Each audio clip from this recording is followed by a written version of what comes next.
Buenísimos días, ¿cómo están? Espero que se la estén pasando, pero sí, genial y que todos tengan mucha salud.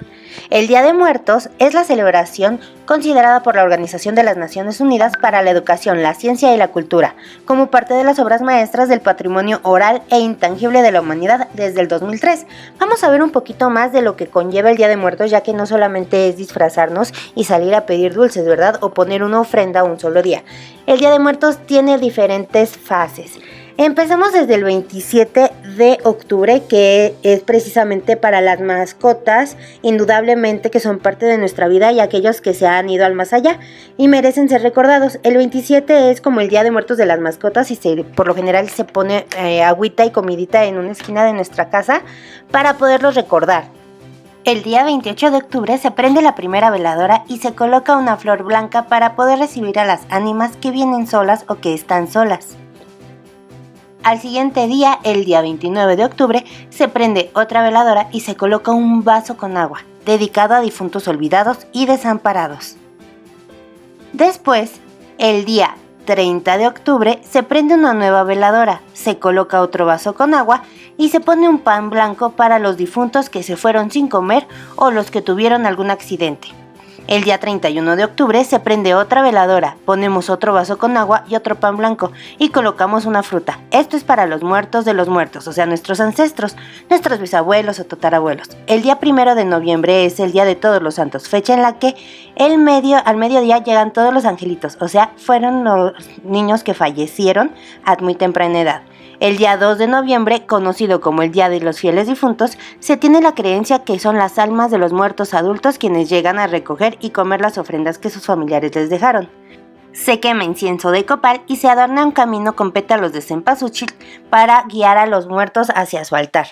Y el día 3 de noviembre se prende la última veladora blanca, se quema copal y se despide a las almas de nuestros muertos y les pedimos que vuelvan el siguiente año, así que también se levanta la ofrenda por fin. Vamos a empezar con la tarea diaria del 3 de noviembre. Para esto vamos a modificar un poquito cómo venimos trabajando. El día de hoy vamos a trabajar la velocidad lectora. Una de las características más importantes del sistema oculomotor es la habilidad de poder cambiar la dirección de mirada de una manera rápida de un detalle a otro en el campo visual. Estas características se llevan a cabo mediante los movimientos oculares denominados sacádicos. Durante la lectura, el lector escanea cada línea del texto mediante una serie de movimientos sacádicos, alternándolos en una serie de fijaciones pausadas. Esto es muy importante. Vamos a hacer lo que es la lectura de El Ciervo Americano, tratando de utilizar este tipo de fijaciones pausadas. ¿Cómo vamos a realizar las fijaciones pausadas? Bueno, al leer tenemos la impresión de que deslizamos el ojo de izquierda a derecha de forma continua. Sin embargo, en la realidad no sucede así. Lo que pasa es que los ojos dan breves saltos, fijándose en cada salto con un contenido informativo. A cada una de estas determinaciones o detenciones que los ojos realizan para poder leer se les llama fijaciones. En la pantalla estamos mostrando precisamente un mecanismo de fijación, que es un ejemplo claro. Si se fijan en la primera línea, es un ejemplo de la fijación y el campo visual captado por un lector que no está tan avanzado, que hace demasiadas fijaciones en diferentes pausas. Y en la última línea, la de hasta abajo, es un ejemplo de las fijaciones y el campo visual captados por un lector con mucha más práctica y mucha más rapidez. En este caso, por ejemplo, un lector que es un poquito más novato, pues va a tener, por ejemplo, la lectura. Los buenos lectores realizan pocas fijaciones cuando están leyendo.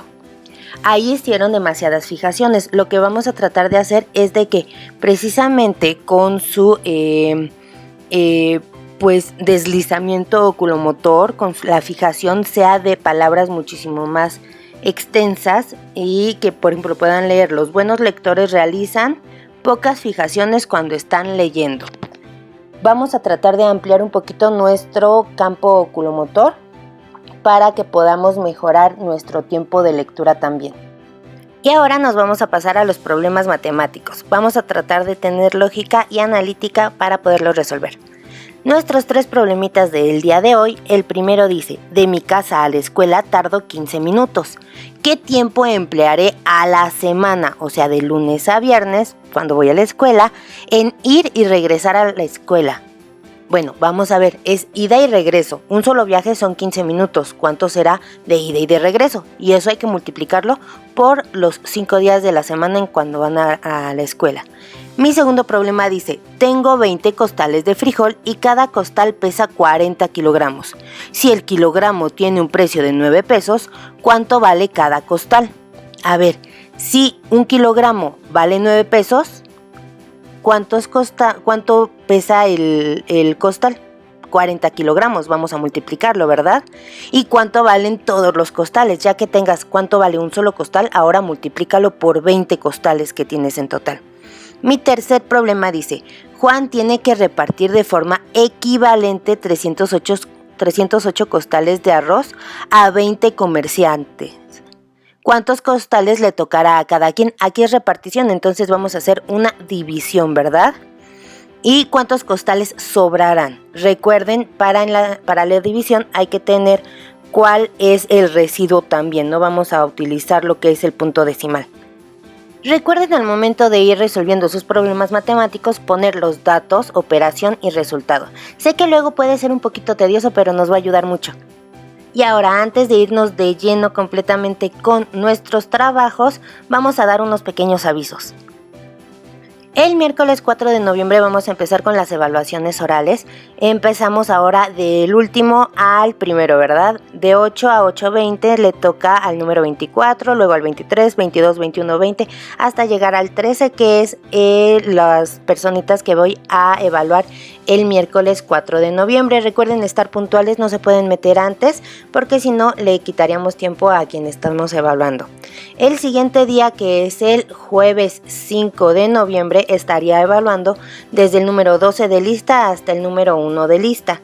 De igual manera, son 20 minutos, ya saben que voy a checar lo que es su cálculo mental y lo que es la lectura. En este caso, pues les voy a dejar la lectura que voy a estar checando en Classroom para que la vayan practicando. Y el examen de conocimiento se va a hacer en línea. Recuerden que, como hicieron en su examen diagnóstico, no se pueden salir de la aplicación o de la página en lo que lo están contestando, para que lo traten de hacer de corridito y no se envíe hasta que ya lo tengan terminado, porque si no, esa se va como su calificación. Entonces, recuerden, cuando vayan a hacer sus exámenes en línea, necesito que estén súper concentrados, que tengan ahí todo lo que ya necesiten. No se puede estar checando las libretas ni los cuadernos. Recuerden que es un examen para ver cómo van ustedes y para saber qué podemos modificar para poder tener un mejor desempeño, ¿sale? Y ahora sí nos vamos a ir con matemáticas, cómo medimos el tiempo, las unidades de tiempo. Yo sé que ya muchos de estos conceptos lo saben, pero vamos a ver primero los conceptos básicos del tiempo y cuáles son sus equivalencias entre unidades de tiempo. Este cuadrito lo vamos a copiar bien padre, bien bonito, utilizando regla en nuestro cuaderno, ¿sale? Un minuto equivale a 60 segundos, ¿verdad? Una hora equivale a 60 minutos y cada minuto pues tiene 60 segundos. Un día tiene 24 horas y cada hora tiene 60 minutos y cada minuto tiene 60 segundos. Una semana pues tiene 7 días y cada día tiene 24 horas y cada hora tiene 60 minutos y cada minuto tiene 60 segundos. Parece como un trabalenguas, pero está muy sencillito. De igual, por ejemplo, un mes son 30 días o 31 dependiendo del mes, ¿verdad? Un trimestre, el mismo nombre te lo está diciendo, trimestre, 3 meses. Un cuatrimestre, pues son 4 meses. Un semestre, 6 meses. Un año, 365 días o 12 meses también, ¿verdad? Un bienio son 2 años. Bi siempre representa lo que es 2. Un lustro son 5 años. Una década son 10 años y un siglo son 100 años. Ahora, vamos a contestar también abajito de este cuadro que van a realizar en su cuaderno las siguientes preguntas. La primera pregunta dice, ¿cuántos segundos hay en 8 minutos? Si en un minuto hay 60 segundos, pues debemos de multiplicar, ¿verdad? ¿Cuánto equivale a un minuto? Lo vamos a multiplicar ahora por 8. 2. ¿En qué siglo nos encontramos actualmente en el 2020? Y 3. ¿Cuántos lustros tiene un milenio? ¿Un milenio cuántos son? Pues 1000 años, ¿verdad? Entonces, si un lustro dice que son 5 años, aquí vamos a hacer una división. 1000 entre 5, para saber cuántos lustros tenemos ahí.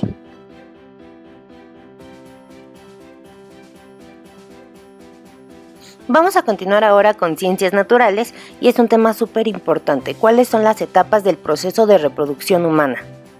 ¿Sale?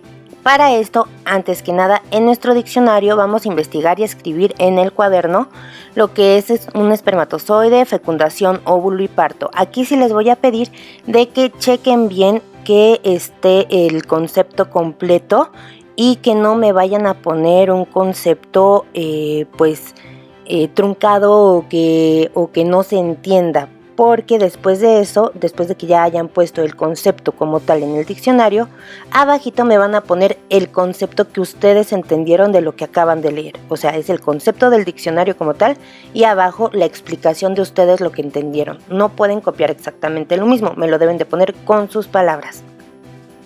Ya que terminamos esta parte, vamos a realizar una entrevista a 2 adultos que tengan hijos.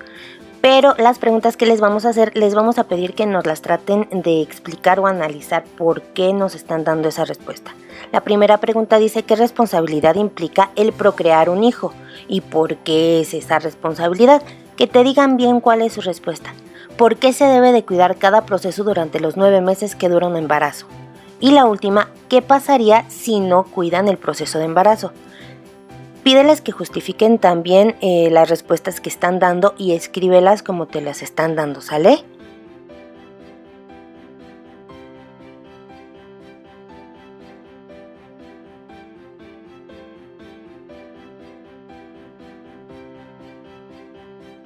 Vamos a abrir ahora nuestro libro de historia en la página 25 y vamos a empezar con los intereses extranjeros y el reconocimiento de México. En la actualidad, pues México cuenta con el respeto y la amistad de numerosos países y tenemos en realidad pues bastante cercanía con algunos, inclusive tenemos un vínculo fraterno y nos llegamos a apoyar mucho. Pero esto no fue así en el inicio de su vida independiente, después de la independencia de México de España. Por el contrario, nuestro país tuvo que hacer grandes esfuerzos para que otras naciones del mundo reconocieran su existencia como país soberano y respetaran sus derechos. Tras la consumación de la independencia, España adoptó una actitud de rechazo hacia México. En el fuerte de San Juan de Ulúa, en Veracruz, existía un grupo de españoles todavía que se negaba a reconocer nuestra independencia. Y ante esta situación, pues la Marina de Guerra Nacional, al mando del capitán de fragata Pedro Sainz de Baranda, consiguió que los españoles capitularan. ¿Qué significa capitularan? Bueno, aquí lo tenemos, capitulación. Convenio en el que se pacta la rendición de un ejército o tropa. Bueno, en este caso, pues, capitularan significa que pactaron su rendición en noviembre de 1925. Imagínense, hasta noviembre de 1925 todavía había pues, españoles que se rehusaban a reconocer la independencia de la Nueva España a España y que no reconocía pues lo que es México en estos momentos. Con ello se consolidó la independencia de México ya.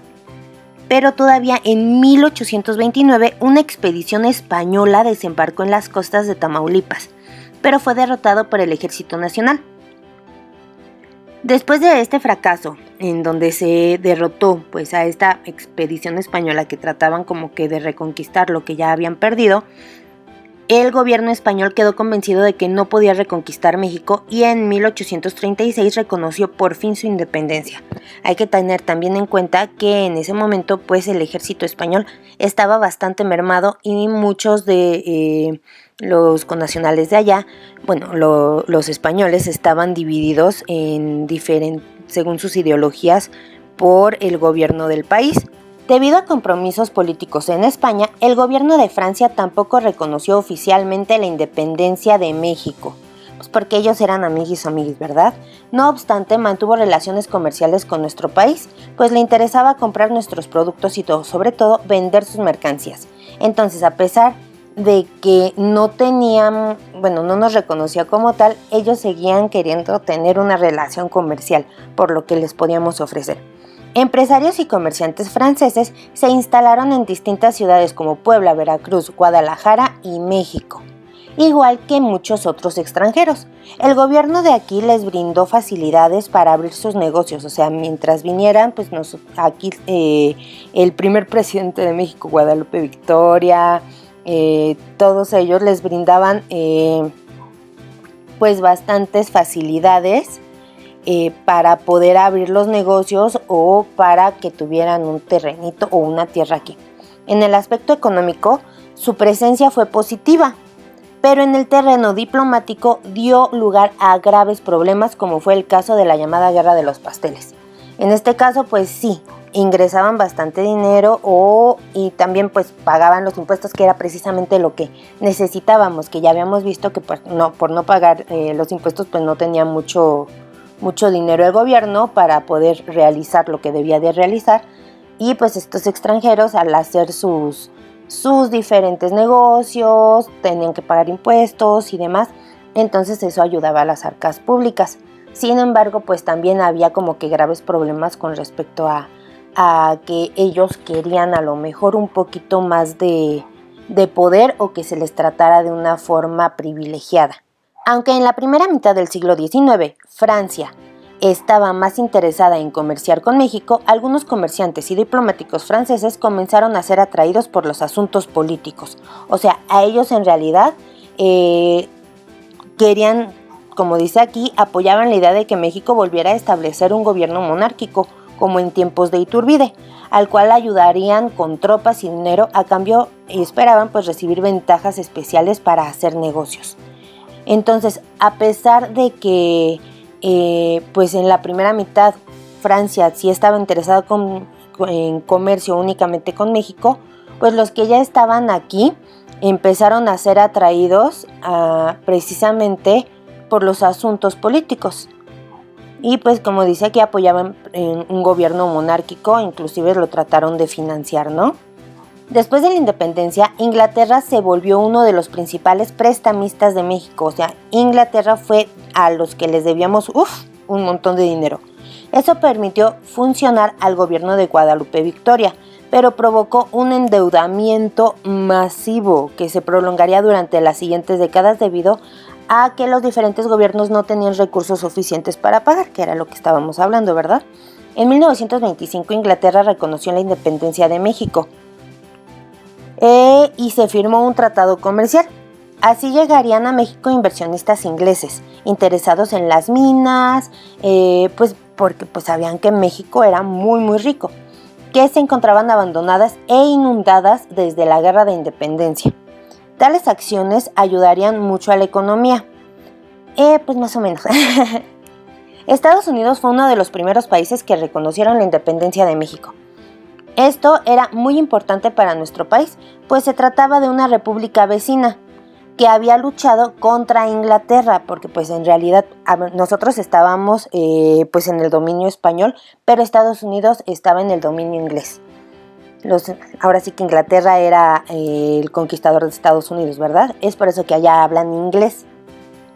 Pues se trataba de una república vecina que había luchado contra Inglaterra para obtener su independencia y además tenía una economía bastante próspera. Al igual que otras naciones como Francia, Holanda e Inglaterra, Estados Unidos estaba muy interesado en el comercio de México, o con México, ¿verdad?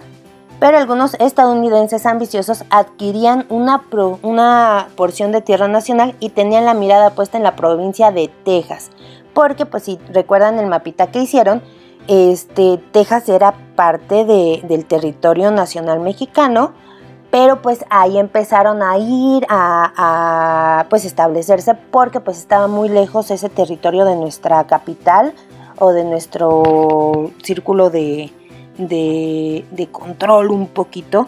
Entonces pues les dieron chance a muchos estadounidenses de que se fueran a habitar ahí, pero pues nos terminaron haciendo una pequeña trastadita, ¿verdad? Desde su independencia de Inglaterra en 1776, la población de Estados Unidos creció considerablemente. Hacia principios del siglo XIX se había duplicado y continuaba en aumento. Entonces, ellos se independizaron en 1776, bastantes años antes que nosotros, y la población pues creció considerablemente, por lo que había miles de personas dispuestas a colonizar nuevos territorios. Además, pues ellos venían precisamente también, al igual que muchos españoles, muchos franceses, muchos holandeses, muchas personas del viejo continente que habían llegado aquí a la Nueva España, pues también lo habían hecho en Inglaterra. Entonces ellos trataban de colonizar nuevas tierras o tener unos territorios un poquito más grandes. Además de apropiarse de las tierras que ocupaban los pueblos indígenas, el gobierno estadounidense compró el territorio de Luisiana a los franceses y arrebató la Florida a los españoles, que era cuando todavía estábamos bajo el dominio español. De este modo, sus fronteras se extendieron hasta los límites de Texas. Texas contaba con unos cuantos habitantes, por lo que el gobierno mexicano permitió que se establecieran allí algunos colonos provenientes de Estados Unidos, pero con la condición de que respetaran las leyes del país y que fueran católicos. Eso pues ahorita ya se quitó, ¿verdad? De que todos debían de ser católicos, pero era lo que se les había pedido, que únicamente respetaran las leyes del país y que fueran católicos, y que aquí pues los podían recibir bastante bien. Pero ¿qué creen? Que no tardó en llegar un gran número de inmigrantes de Estados Unidos, lo cual originó que en 1834 vivieran en Texas 30,000 extranjeros y solo un poco más de 3,000 mexicanos. O sea, llegaron ahí un montón de inmigrantes que venían de nuestro vecino de Estados Unidos. Es por eso que pues después hay un poco de fricción, porque dicen, bueno, en realidad pues los que estaban aquí eran los pueblos indígenas, los nativos, y pues era territorio mexicano, pero pues se vinieron como que demasiados, un gran número de inmigrantes, y pues nos terminaron superando en número. La diferencia entre ambos grupos estaba muy marcada. Los colonos extranjeros tenían costumbres propias, no hablaban español, no eran católicos y tenían esclavos, lo cual iba en contra de las leyes de nuestro país, que era lo único que se les estaba pidiendo. ¿Sabes qué? Necesito que sigas las leyes de nuestro país y que seas católico. En este caso, pues ellos dijeron, pues sí, pero yo no quiero hablar español, voy a seguir hablando inglés. Y no soy católico, soy protestante. Y aparte yo sé que en México está prohibido tener esclavos, pero aquí yo voy a seguir teniendo esclavos. Entonces no cumplieron ninguno de los pactos que se había tenido y por lo que se les estaba dejando entrar a México. En diversas ocasiones Estados Unidos le propuso a México comprar Texas, pero el gobierno rechazó esa propuesta porque consideraba que vender una parte del territorio nacional era una traición a la patria. Y pues efectivamente, ¿verdad? Entonces pues nos terminaron haciendo chanchullo, y pues como eran más en Texas los estadounidenses y muy poquitos los mexicanos, pues nos terminaron sacando completamente y se terminaron quedando con nuestro territorio. Ahora, en su cuaderno van a escribir estas 3 preguntitas y las vamos a contestar. ¿Qué acontecimientos favoreció que España reconociera la independencia de nuestro país? Recuerden, ¿por qué por fin reconoció España nuestra independencia? ¿Quiénes tuvieron que venir? ¿Quiénes se estaban amotinando ahí? ¿Quiénes fueron los que los vencieron? ¿Por qué Francia estaba interesada en restablecer un gobierno monárquico en México? Ya sabemos que Francia quería seguir teniendo comercio con nosotros, pero ¿por qué decía que quería tener un gobierno monárquico? Eso lo acabamos de leer también. Y por último, ¿cuáles razones fueron las que hicieron que algunos colonos de Estados Unidos se establecieran en Texas? Vamos a escribir esto en nuestro cuadernito y lo vamos a contestar. Recuerden pasar el resumen, o lo más importante, a su cuaderno de lo que acabamos de subrayar.